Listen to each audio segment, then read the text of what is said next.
welcome to my YouTube channel. Thank you so much for choosing me once again.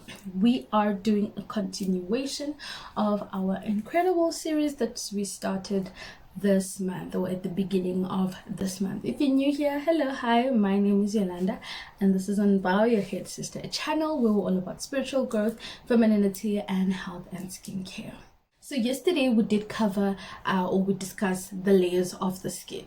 We spoke about the subcutaneous layer, we spoke about the dermis and the epidermis, and in the epidermis we found that there are 5 more layers. We spoke about the stratum basale, we spoke about the stratum spinosum, we spoke about the stratum granulosum, and today I want us to talk about the stratum lucidum as well as the stratum corneum.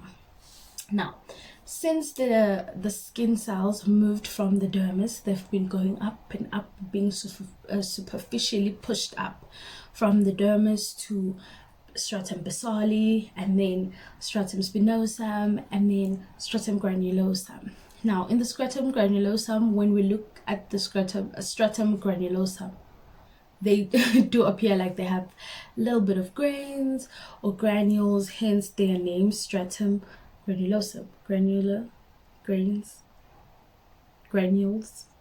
granulosum.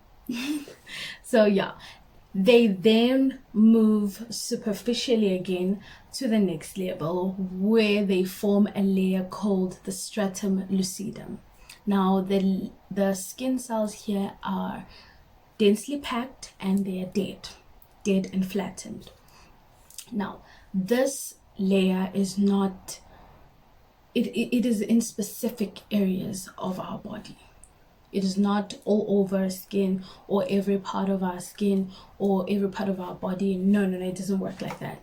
You only find the stratum lucidum at the soles of your feet and palms of your hands, right? I'm going to repeat that. You only find the layer stratum lucidum at the soles of our feet or your feet and the palm of your hands, right? So now this layer consists, or it has this protein, I forgot its name. This protein is rich in lipids, and it sort of gives this layer that clear, transparent, lucid type of look or appearance. So yeah, and after that the cells are then pushed up again, and when they are pushed up they get very thick and they form a layer called the stratum corneum. They are also dead here. They are dead and flattened. Now I want you to understand that the cells get their nutrients from the dermis. So as they go further away from the dermis, they keep dying and dying and dying and dying. Now finally they're at a place where they are dead, or we can literally call them dead skin cells. They are no longer closer to their nutrition powerhouse, which is the dermis, right? So the stratum corneum is literally the skin, the one that undergoes desquamation or the shedding, the one that then cleans up after your cycle. And when I say cycle, I mean your 25 to 28 days of skin cycle, because that's when you get new skin after those days, around those days. Yeah, it gets out, it needs to be out, and that's what makes 90% of your household dirt, that stratum corneum going or undergoing desquamation. Yep. Move right along and talk about something very interesting, which is how to determine your skin type and what are skin types, as well as the Fitzpatrick scale. I'm going to start with the Fitzpatrick scale. Now, the Fitzpatrick scale is a scale that was found by Thomas Fitzpatrick, I think around the 1970s, if I'm not mistaken. I can't remember the specific year, maybe 1975, but yeah. So the Fitzpatrick scale is a scale, or talks about the predisposition, or your genetic predisposition of sensitivity to phototype. Okay, so with the scale you can get to sort of like see where you fall, whether you're number 1, number 2, number 3, number 4, number 5, or number 6. Right now, people who are around the first few numbers or at the bottom of the scale, like number ones, number twos, number three are of what we call them Caucasian or European descendant, and they are less tolerant to the sun, so they must wear a lot of sunscreen or put on a lot of sunscreen.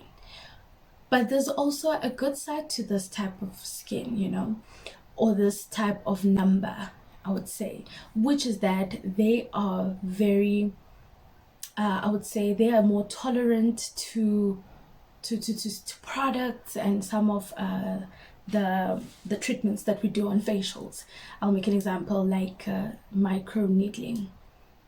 That works really well for them. It might leave a little bit of redness there and there, but it's not something too hectic. As much as they're susceptible to the sun, hey, they can tolerate a lot of treatments or products. And as you go further and up the scale and you reach, let's talk about number 6, which is the really dark skin color, usually Jamaican descendants or our African descendants, as well as the native Australians. One might be like, what do you mean native Australians? Well, according to history, the people of Australia, well, the natives they had a darker skin color, which would make sense because their climate is quite warm. It is very warm. It is similar to ours here in Africa. So yeah, so during colonization and all of these things, the people of the European descendant and Caucasian people went there, and when they got there, their skin couldn't take the temperature. It still doesn't today, because that's not their land, or it's not the right type of climate for their skin. Hence, that is why Australia has the highest number of skin cancer. So the paler your skin, it is more likely to get skin cancer than the person who is at the top of the scale, which might be the 6th stage of the Fitzpatrick Scale, you know. So the Fitzpatrick Scale, number 6, or the people at stage 6, they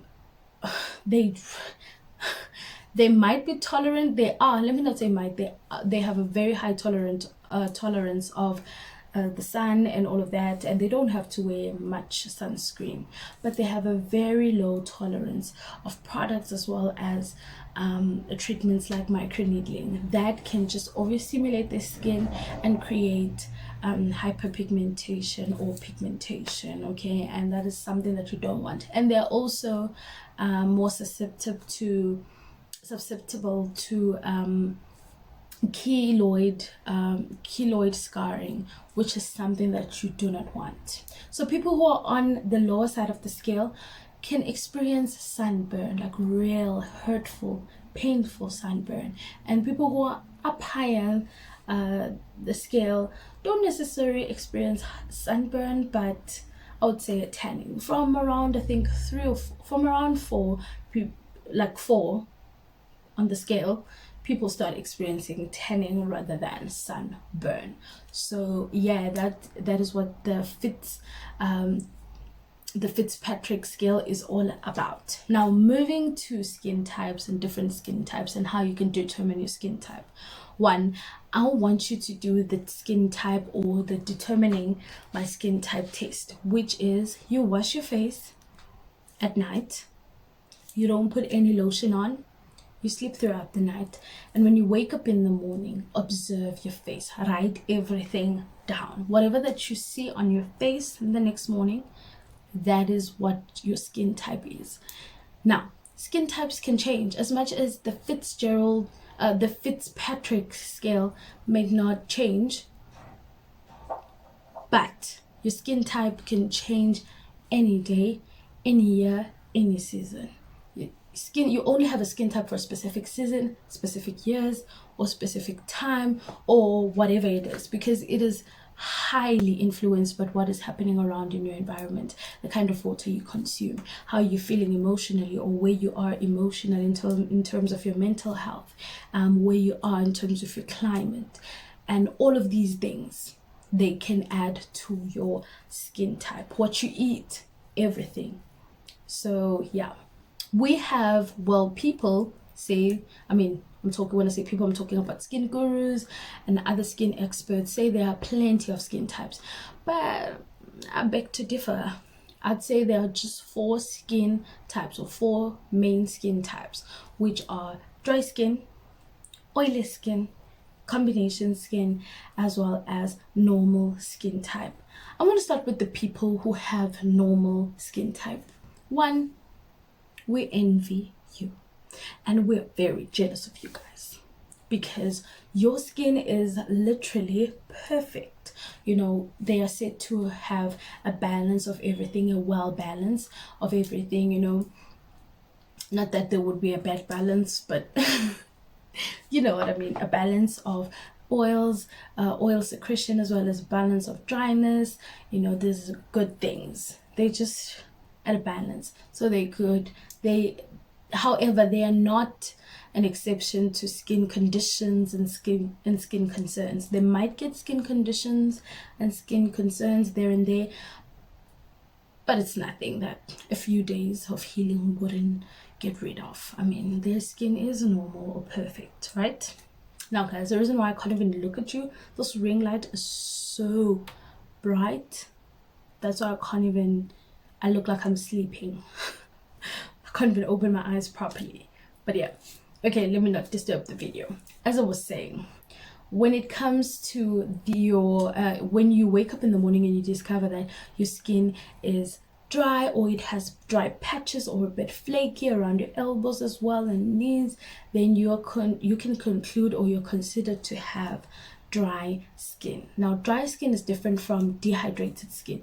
Dry skin simply means that you don't have enough oils, or there's not enough oil secretion. But dehydrated skin means that there's not enough hydration or water in or on your skin. Okay, so then you will therefore say you have dry skin.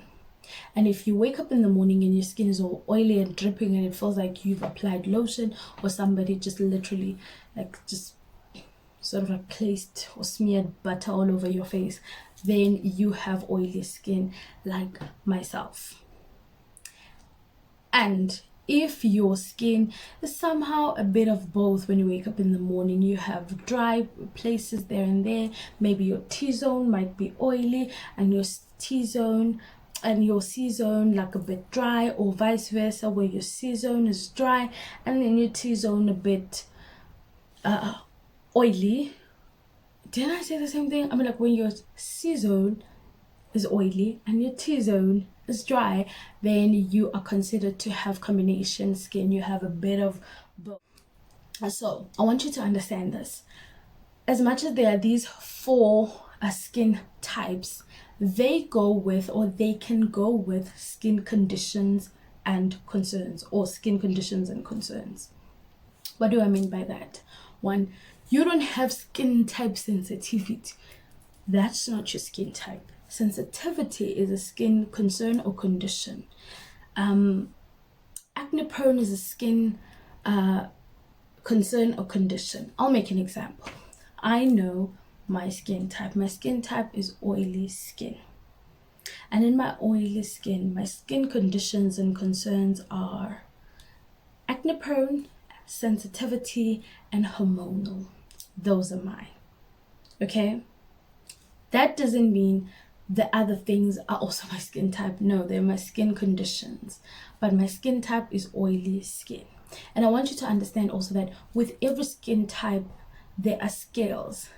So one person might be dripping in oil, whereas the other has oily skin but is not as excessive as the other person. That doesn't mean then you don't have oily skin. You do. It's just that there are different scales with each and every skin type. Okay? So thank you so much, guys, for joining me today. I'm gonna end there. I want you guys to do, or go do the test, so that you can find out what skin type you have, and I would like to know where you fall on the Fitzpatrick scale. Please do let me know what number you're at and how you found that to be. Before you research, just drop an estimation of what you think you are, and then come back again and tell me the exact thing. Okay, so I love you guys so much and thank you for your support. We will continue next week. Have a lovely weekend. Next week we'll be talking everything ingredients, skin products, and some of the skin problems as well, and how to tackle them. From one epidermis to another. Until love.